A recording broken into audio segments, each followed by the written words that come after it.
Hi friends, welcome to Book Catcher. നമ്മുടെ പുതിയ വീഡിയോയിലേക്ക് ഏവർക്കും സ്വാഗതം. നമ്മൾ ഇന്ന് വന്നിരിക്കുന്നത് ഒരു ഇമ്പോർട്ടന്റ് ന്യൂസ് ആയിട്ട് തന്നെയാണ്. അതായത് നമ്മുടെ പരീക്ഷയുടെ എല്ലാവർക്കും അറിയാം റിസൾട്ട് വന്നിട്ടുണ്ട്. അപ്പോൾ എല്ലാവരും ചോദിച്ചിരുന്ന ഒരു കാര്യമാണ് എന്നാണ് നമുക്ക് സർട്ടിഫിക്കറ്റുകൾ, അതായത് മാർക്ക് ഷീറ്റും പ്രൊവിഷണൽ സർട്ടിഫിക്കറ്റും ഒക്കെ കിട്ടാന്ന്. അപ്പോൾ അത് നമുക്ക് ഈ മാസത്തിൽ ഇപ്പോൾ കുട്ടികൾക്കൊക്കെ കിട്ടി തുടങ്ങിയിട്ടുണ്ട്. നമുക്ക് ഓൾറെഡി പോസ്റ്റ് ഓഫീസിൽ നിന്ന് നമുക്ക് വിളിച്ച് ചോദിക്കുന്നുണ്ട്. കാരണം മിക്കവരുടെയും കുട്ടികളുടെ നമ്പർ അവൈലബിൾ അല്ലാത്തവരെ നമ്മുടെ ഓഫീസ് നമ്പറിലേക്ക് കോൺടാക്ട് ചെയ്യുന്നുണ്ട് പോസ്റ്റ് ഓഫീസുകളിൽ നിന്ന്. അപ്പോൾ നമുക്ക് അറിയാൻ സാധിച്ചത് ഒരുവിധം ഡിഗ്രി സ്റ്റുഡൻസിനൊക്കെ അവരുടെ അതാത് പോസ്റ്റ് ഓഫീസുകളിലേക്ക് സർട്ടിഫിക്കറ്റുകൾ എത്തിയിട്ടുണ്ട്. പി ജിക്കാരെ അത്ര കണ്ടങ്ങ്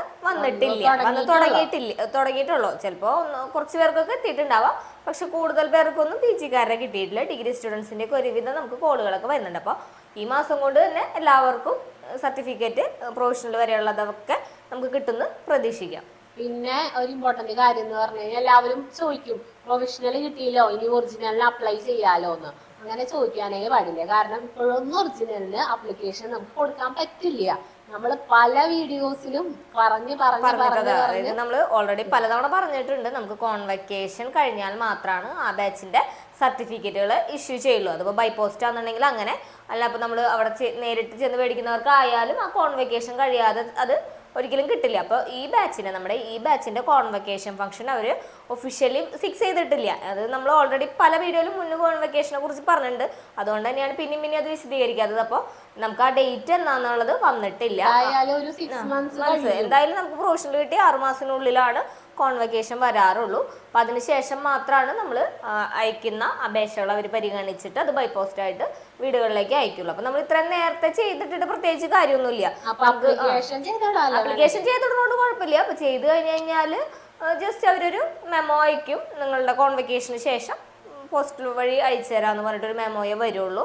അപ്പോൾ നമുക്ക് അതിന് ശേഷം മാത്രമേ അത് കിട്ടുള്ളൂ. അപ്പോൾ മുന്നേ അപ്ലൈ ചെയ്തിട്ട് ഇപ്പോൾ അബ്രോഡൊക്കെ പോകണം എന്നുള്ളവർക്ക് ചെയ്ത് അപ്ലിക്കേഷൻ ചെയ്തതിന് ശേഷം പോവാം. അതർവൈസ് ആ ഒരു കോൺവെക്കേഷനോട് അടുപ്പിച്ചുള്ള ഡേറ്റുകളിൽ അപേക്ഷിച്ചാലും മതിയാവും. പിന്നെ മെയിൻ ഇഷ്യൂ സ്റ്റഡി അബ്രോഡുകാർക്കാണ് വരുന്നത്. സ്റ്റഡി അബ്രോഡ് പോകാൻ ഇപ്പം എനിക്ക് ഈ ഇൻടേക്കിൽ പോകണം, സെപ്റ്റംബർ ഇൻടേക്കിൽ പോകണം, സർട്ടിഫിക്കറ്റ് കിട്ടണം എന്ന് പറയും. പക്ഷെ നമുക്ക് ഒന്നും ചെയ്യാൻ പറ്റില്ല. കാരണം ഇത് യൂണിവേഴ്സിറ്റിയുടെ ഡിസ്ക്രിപ്ഷൻ ആണല്ലേ, അവര് തീരുമാനിക്കണം. അതായത് റെഗുലർ കോളേജസിൽ അല്ലെങ്കിൽ യൂണിവേഴ്സിറ്റിയിൽ കോൺവെക്കേഷൻ നടക്കുന്നതിനൊപ്പം തന്നെയാണ് ഡിസ്റ്റൻസിലെ കുട്ടികൾക്കും കിട്ടുള്ള സർട്ടിഫിക്കറ്റ്. നമ്മളത് ആ യാഥാർത്ഥ്യം നമ്മൾ ഉൾക്കൊണ്ടേ പറ്റൂ. നിങ്ങൾക്ക് ഇതിപ്പോൾ ആവശ്യമുണ്ടെന്ന് വെച്ചിട്ട് നിങ്ങൾക്ക് വേണ്ടി മാത്രം അവർ പ്രിന്റ് ചെയ്ത് തരില്ല. അപ്പൊ നമ്മൾ അതും കൂടെ ഒന്ന് മനസ്സിലാക്കണം. അത് ഒരുപാട് ഇങ്ങനെ ഇത് തന്നെ ചോദിച്ച് വിളിക്കുന്ന കാരണം കൊണ്ട് നമ്മൾ പറഞ്ഞതാണ് കേട്ടോ. അപ്പൊ ഇത്രയുള്ള ഈ ഒരു വീഡിയോ തീർച്ചയായിട്ടും ബാക്കി എന്തെങ്കിലും അപ്ഡേറ്റ്സ് ഒക്കെ ഉണ്ടെങ്കിൽ നമ്മൾ അറിയിക്കാം. അപ്പോൾ സർട്ടിഫിക്കറ്റ് കിട്ടാത്തവര് ഇനി ടെൻഷൻ ഒന്നും അടിക്കേണ്ട. നിങ്ങളുടെ പേരും വരാണ്ടൊന്നും ഇരിക്കില്ല. കാരണം കുറെ പേര് നിങ്ങൾക്ക് ഡൗട്ടുകൾ പലവിധ ഡൗട്ടുകളാണ് കേട്ടോ. ഈ ഫീസ് അടയ്ക്കാത്ത കാരണം കൊണ്ട് സർട്ടിഫിക്കറ്റ് വരാത്തത്. അതായത് ഈ ഒരു ബാച്ചിനൊക്കെ ഫീസ് അടയ്ക്കാണ്ട് നിങ്ങൾക്ക് എക്സാം എഴുതാനേ പറ്റില്ലാത്തൊരു ബാച്ചാണ്. ട്യൂഷൻ ഫീസിൽ ഡ്യൂസ് ഉണ്ടെങ്കിൽ എക്സാം ഫീസ് അടയ്ക്കാൻ പറ്റില്ല. പിന്നെ എക്സാം അങ്ങനെയായിരുന്നു. നമുക്ക് ആ പോർട്ടൽ ഓപ്പൺ ആവണമെങ്കിൽ ട്യൂഷൻ ഫീ കംപ്ലീറ്റ് ചെയ്തിരിക്കുന്ന ഒരു സ്റ്റുഡൻ്റ് ആയിരിക്കണം. പിന്നെ എക്സാം ഫീസും ഓൺലൈൻ വഴി അടയ്ക്കുന്നത് കൊണ്ട് യാതൊരുവിധ പെൻഡിങ്ങുകളും അതിലില്ല. കാരണം നമ്മൾ പിന്നെ ചില കുട്ടികളുടെ എന്തെങ്കിലും സൈറ്റ് എറർ മൂലം പ്രൊവിഷണൽ സർട്ടിഫിക്കറ്റിന്റെ എമൗണ്ട് ആഡ് ആയിട്ടില്ലെങ്കിൽ അത്തരത്തിലുള്ളവർക്ക് മാത്രം, അത് ചില റയർ കേസിൽ മാത്രം ചിലർക്ക് പ്രൊവിഷണൽ സർട്ടിഫിക്കറ്റിന്റെ എമൗണ്ട് ആഡ് ചെയ്ത് വരാറില്ല ഓൺലൈനിൽ. അങ്ങനത്തെവർക്ക് ചിലപ്പോൾ അത് സെപ്പറേറ്റ് അടയ്ക്കാൻ യൂണിവേഴ്സിറ്റിയുടെ ഭാഗത്തുനിന്ന് പറഞ്ഞിട്ടുണ്ടാവാം.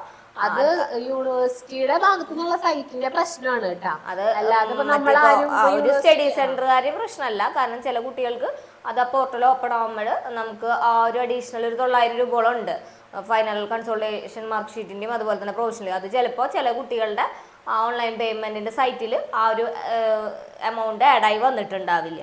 അത് സോഫ്റ്റ്വെയറിൽ വരുന്ന ചില പ്രശ്നങ്ങൾ കാരണമായിരിക്കും. അപ്പോൾ എല്ലാവർക്കും എന്നല്ല, ചില കേസിൽ അവർക്ക് അങ്ങനെ ആഡായി വരാത്തവർക്ക് നമുക്ക് 95% എല്ലാവർക്കും ഫീസ് അടച്ചിട്ട് എക്സാം എഴുതിയവരാണ്.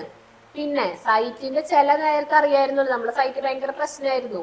അതിന്റെ പേരില് ഇനിയിപ്പോ വല്ല ഫീസ് അടയ്ക്കാത്ത പിള്ളേർ കേറി പോയിട്ടുണ്ടെങ്കിൽ ഇത്തവണ നമുക്കറിയാം എക്സാമിന് നിങ്ങൾക്ക് തന്നെ സ്വന്തമായിട്ട് ഓൺലൈൻ ഫീസ് അടച്ചവർക്ക് അറിയാം നമുക്ക് കറക്റ്റ് നമ്മുടെ നമ്പറിലേക്ക് അല്ലാണ്ട് വേറെ നമ്പറിലേക്ക് കയറിയൊക്കെ പോയിട്ടുണ്ട്.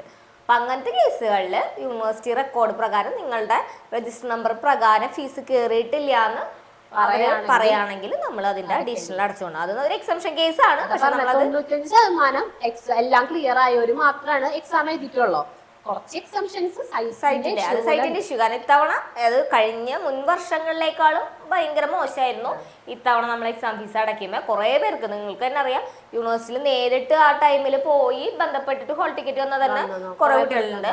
നമുക്കും 1-2 പേർക്ക് അങ്ങനത്തെ സംഭവിച്ചിട്ടുണ്ട്. അങ്ങനത്തെ കേസിൽ യൂണിവേഴ്സിറ്റി പറയാണ് ആ കുട്ടിയുടെ രജിസ്റ്റർ നമ്പർ പ്രകാരം ഇവിടെ എമൗണ്ട് എക്സാം ഫീ അടച്ചിട്ടില്ല എന്ന് പറഞ്ഞാൽ പിന്നെ അത് നമ്മൾ സെപ്പറേറ്റ് പൈസ അടച്ചു കൊടുക്കുക തന്നെ ആ ഒരു കാര്യത്തിൽ നിവർത്തിയുള്ളൂ. അതിന് പിന്നെ വേറെ ഒന്നും ചെയ്യാൻ പറ്റില്ല.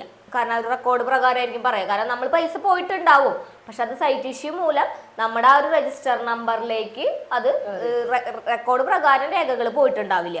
അപ്പൊ പിന്നെ നമ്മൾ വേറൊരാളുടേക്ക് പോയെന്ന് വെച്ചിട്ട് നമുക്കത് ഒരു തരത്തിലും സമ്മതിക്കില്ല. അത് അവര് നമ്മുടെ നമ്പർ പ്രകാരം കയറിയിട്ടില്ല എന്ന് പറഞ്ഞിട്ട് അവര് അത് പ്രൂഫ് തന്നുകൊണ്ടിരിക്കുമ്പോ പിന്നെ നമുക്ക് പ്രത്യേകിച്ച് അതിൽ മാർക്ക്ഷീറ്റ് കിട്ടണമെങ്കിൽ വേറെ ഈ ഒരു എമൗണ്ട് കിട്ടുക എന്നുള്ളത് മാത്രമാണ് നിവർത്തിയുള്ളൂ. അപ്പം അങ്ങനത്തെ റയർ കേസുകളിൽ മാത്രം ഈ പറഞ്ഞ പോലെ ഇഷ്യൂസ് ഉണ്ട്.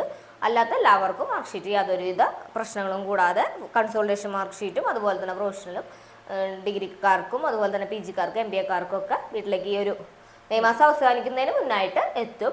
അപ്പോൾ എന്നിട്ടും വന്നില്ലെങ്കിൽ നിങ്ങളൊന്ന് യൂണിവേഴ്സിറ്റി ആയിട്ട് കോൺടാക്ട് ചെയ്യുക, അല്ലെങ്കിൽ നമ്മളായിട്ട് കോൺടാക്ട് ചെയ്താലും നമുക്കതിൻ്റെ കാര്യങ്ങൾ വിശദീകരിച്ച് തരാൻ പറ്റും. ഇത്രയേ ഉള്ളൂ ഇന്നത്തെ വീഡിയോ. എന്തെങ്കിലും ഡൗട്ട്സ് ഉണ്ടെങ്കിൽ നമ്മളെ കോൺടാക്ട് ചെയ്യാം. Thank you.